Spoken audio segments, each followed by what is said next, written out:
comic. Your next comic is very funny. Please welcome to the stage. I love her jokes about transportation, and I can't wait for y'all to hear them. Please welcome Sophia.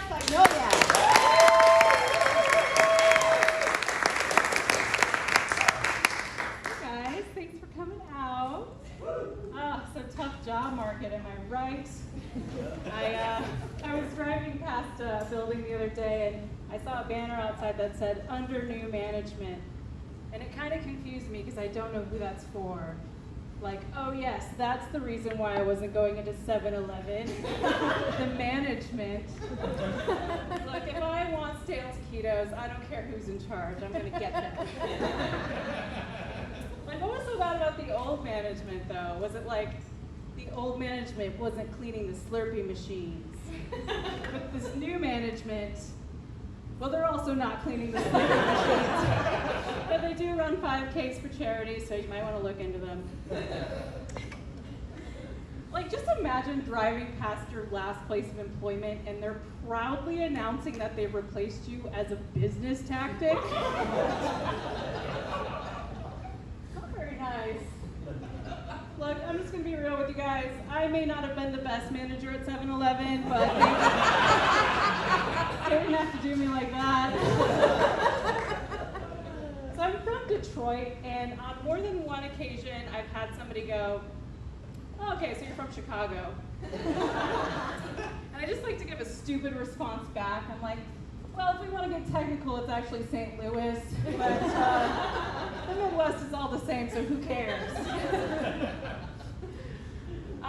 No, Detroit is definitely its own place. It even has its own nickname. It's the Motor City. And when I moved out to Austin, I realized things are done a little differently here. So yes, I did join the trend, and I am in an open relationship with my car. Yes.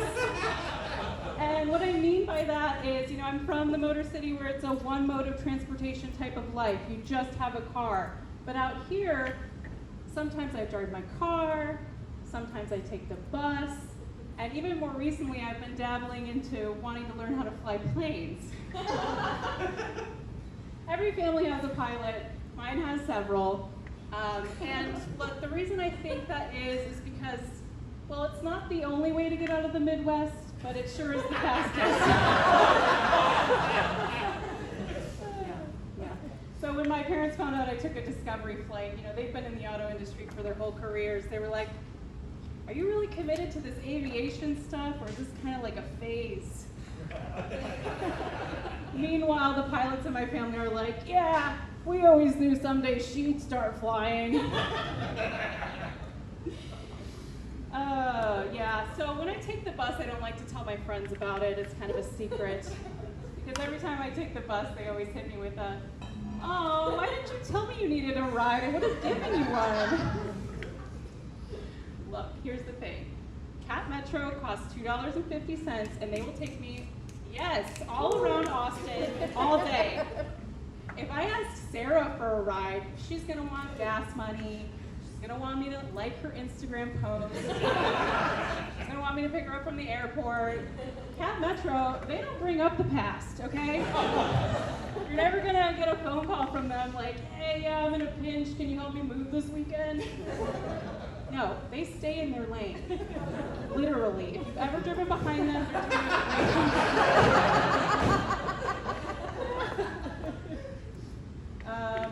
it. So I did have to pick up Sarah from the airport the other night. And if you've never been to an airport before, they have big signs telling you exactly where to go depending on your situation. And in my situation, I just had to go to a cell phone lot and wait. But unfortunately, I missed that, and so I was in the arrivals queue. And in this queue, you have to keep moving. They don't let you just stay there. So I figured if I get to the door and she's not ready, I'm just gonna cut my losses. I have a lot of friends already, it's fine. But no, she wasn't ready when I got there, so I did try and stall. And now, again, you're supposed to keep going. And one of the employees kind of caught on to what I was doing, and he approached me about it. By approached me about it, I mean he was yelling at me.